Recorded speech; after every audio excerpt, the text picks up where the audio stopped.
All right, everybody, here we are in the fourth and final video as we burn ourselves back in by helping to change the behavior of our students, our families, our administrator, and our coworkers. Hopefully you've noticed as you've moved through these videos and through the guide that this is not just about changing the behavior of your students. It really does all start with us.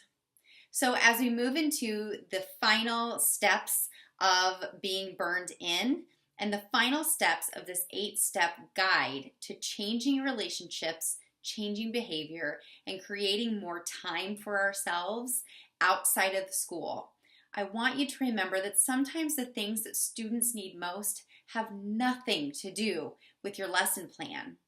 So you can spend hours and hours after school and on weekends planning the most wonderful lessons, but if they don't come back to the relationships and those strengthened, nurtured relationships that you have created with your students and your families, sometimes you're going to find that you've just wasted time. So let's move on to the very last piece of our guide, and that is the sand. Now, I've taken a little twist on that video that you watched at the beginning of this guide, where the professor says that the sand is all the small stuff. And I completely agree with him in the video that we shouldn't be spending all of our time on the small stuff. I totally get it. But I want you to look at sand as that all-encompassing filling up of that jar. And I want you to think of the sand as you setting everybody up for success. If we look at how we fit in and we fill in all of those little holes inside the jar, if we can think of that as just success, sand of success, if you will, that will really help you to do steps 7 and 8, which are initiate change and never settle. So I've simplified in the guide here.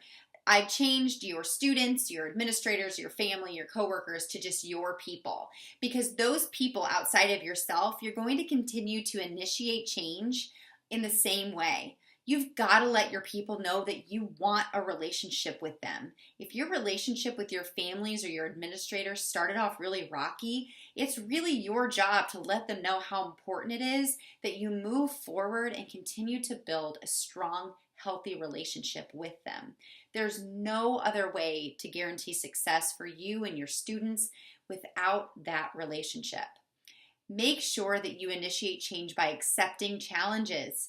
Focus on the strengths rather than those challenges, though. Those challenges are going to come. Challenges for your students, your families, yourself, in your own family life. They're going to come, but focus on the strength of the people that you surround yourself with and those relationships that you've built, and I guarantee you're going to reach your goals. And finally, seek out answers to your questions. Solve those problems and strive to reach and help people reach their goals as well. That's where the real change in your mindset is going to come, and where your lessons and your planning and your time management will really become efficient and effective. Finally, with your people, never settle.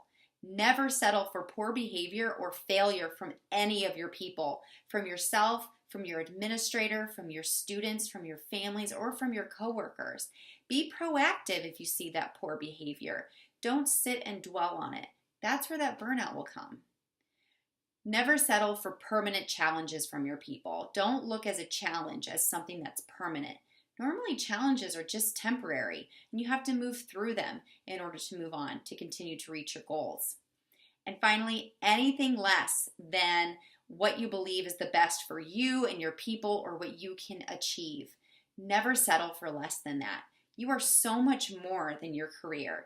You can believe and achieve your dreams and your goals, but you have to make sure that you never settle for less.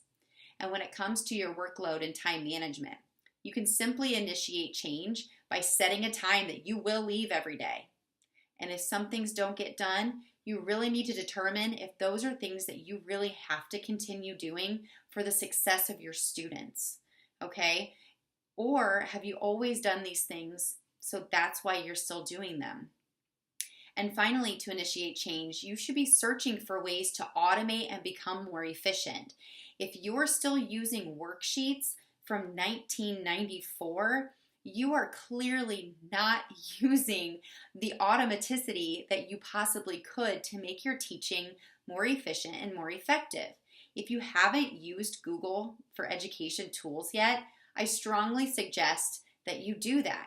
You can use Google Forms, Google Slides. You can use so many different tools of today to help your teaching be not just more engaging, but more efficient. And finally, never settle for a non-work-life balance. Again, like I just said, you are more than your career. You are more than just a teacher. You're a human, and you deserve balance and happiness and fulfillment in your life. I hope that by now you've joined our community and have sent in questions and given your thoughts and all of your goals that you have for yourself in the coming school year. I'm here for you. The rest of the Burned In community is there for you, and I hope to see you over there. Thank you so much for joining in this guide and helping yourself and your students and all of the rest of your people to be more successful and to help them to reach their goals that you have set for yourself and for them. I wish you the best, and burn on.